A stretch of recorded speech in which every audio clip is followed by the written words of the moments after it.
কোটা নামে দা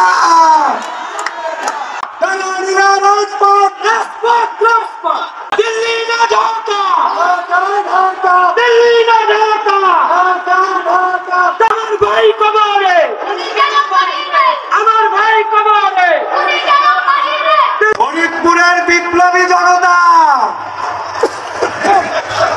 বিদ্রোহীরা জেগে আছে তো? দুপুরবেলা কি বেশি কষ্ট হচ্ছে? বিপ্লবীরা কি ঘুমিয়েছে না জেগে আছে? আমরা আমাদের শুরুটা আমাদের সেই জুলাইয়ের শেকড় থেকে করতে যাচ্ছি। শুরু করব। বিপ্লবীদের কণ্ঠ থেকে কি আওয়াজ হবে? কণ্ঠ উঁচু করে বলতে হবে কোটা নামে দা।